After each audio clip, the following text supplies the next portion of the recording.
So my big, the thing that's like I'm all fired up about lately is electronic publishing. And what I've been thinking about in particular is how the electronic books that you're seeing these days are really kind of silly adaptations of paper books to be on the iPad. And if you think about it for a second, like this whole new world of like consuming content in a device that you can hold in your hand like a book, like that's just scratching the surface. That's the tip of the iceberg. But the incumbents, the people who publish books now, are going to be the slowest people around to really tap the potential of the new world of electronic publishing, because they've got this deep investment in their old technology of paper, and they don't have a core competency in user experience or software development. So, I see this as ripe for disruption. That a scrappy startup can come in and create a completely new type of experience for when you're reading a book. I had the details of this experience better last time because I was actually planning to present. Today I'm going to kind of wing it.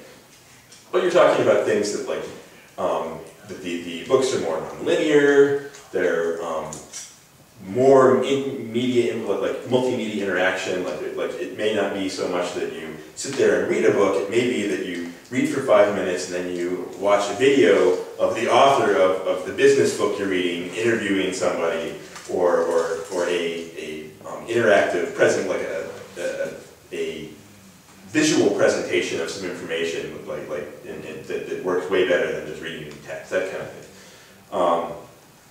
And so the problem I've been thinking is that creating this content can be very expensive. And if you're going to invest a lot of money creating content, you want to then invest a lot of money creating, marketing that content. So the game of creating next generation ebooks for the Malcolm Gladwells of the world, who can sell millions and millions and millions of copies, and it would behoove a publisher. And all their readers have ebooks, right? Right, yeah. Those kind of readers. Right, so it would behoove a publisher to really invest a lot of money into creating a knockout iPad app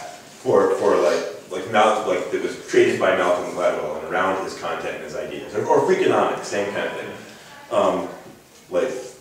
If I'm a scrappy startup, I can't do that. I don't have that capital. I would need a big investment, and I'm probably not going to be able to get that kind of investment because I have not been a successful entrepreneur before.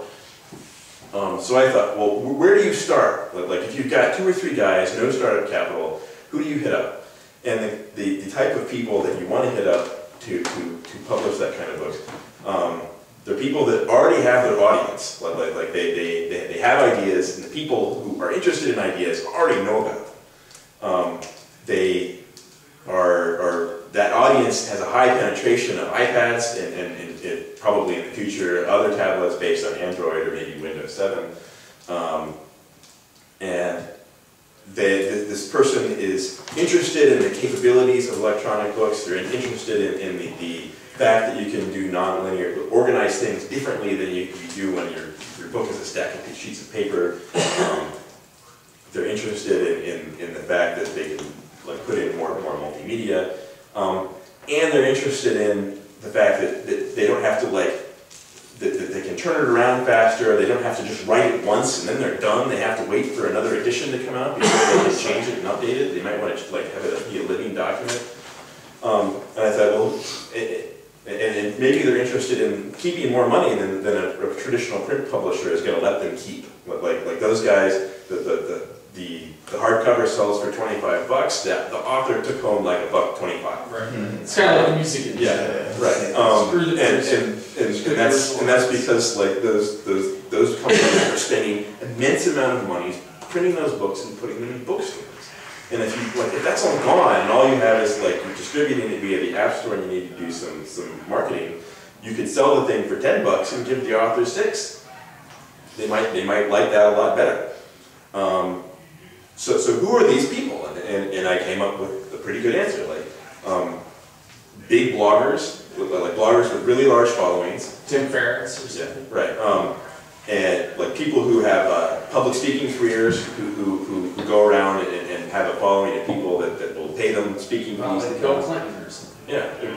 Bill Clinton doesn't. Bill Clinton can get the big guys, the big public. What about Perez Hilton and like guy was like that? Yeah, sure, exactly. So my idea is a small publishing business of 3 or 4 people creating highly interactive iPhone or iPad apps that are kind of books plus, like more interactive, more multimedia content, specifically marketing to that population of people, the bloggers, the public speakers, who probably could get a book deal, but they do better this way. They can sell just as many copies, keep more money, and do it more like the way they want to do it. So that's my idea. So I had a somewhat similarity, but almost on the other end of the spectrum, and that's, you know, if you pick up a Kindle or, you know, a Nook or some of the other readers, there's a lot of books in the public domain that you can put on the device, but they're pretty shabby, you know, like sometimes the kerning isn't exactly right, just reading it on the device is unpleasant, and they have no illustrations, you know, no added content, no value add on top of it, because, you know, what's the point? But I looked into the legality of it, and you could take that public domain work, because it's in the public domain, right? It's not like just on a free-to-use license. It's, you do whatever you want with it, and you can copyright any content you put on top of that.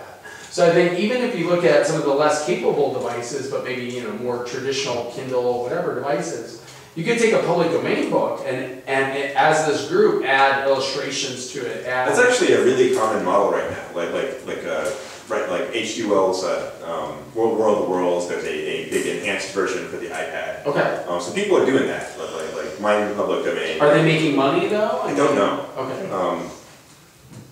My guess is they're making a little bit of money, but it's not like a barn burner business. It may be making enough money that they can keep doing it. But. Did you have a look, is there maybe a generic solution to convert some static content and add some video and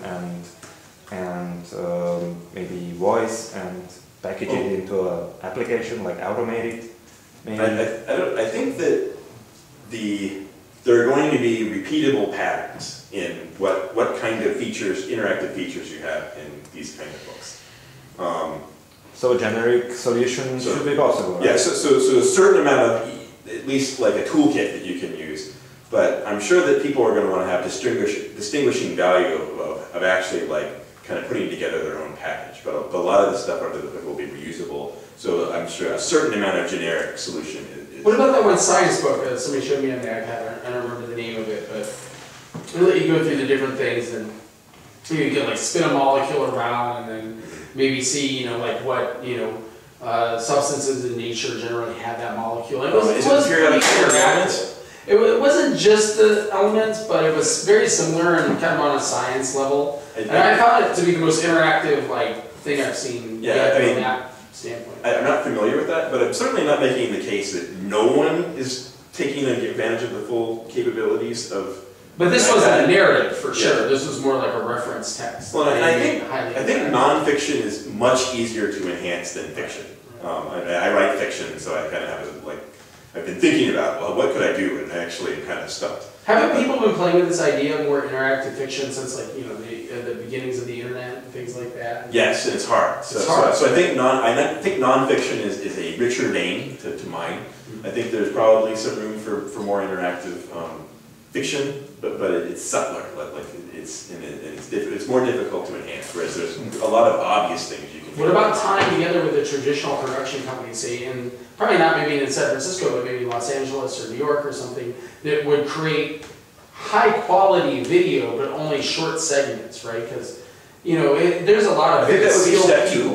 Yeah. Like you need a lot of money to produce video, and I think there's definitely where I want to go with it is the high volume like stuff. We're thinking like brand name actors, green screens, but it's only a few minutes long each segment and just adds to the. No, I think that's great. I think that's definitely the kind of thing that we'll see, and that if my business, we're done. Okay. All right.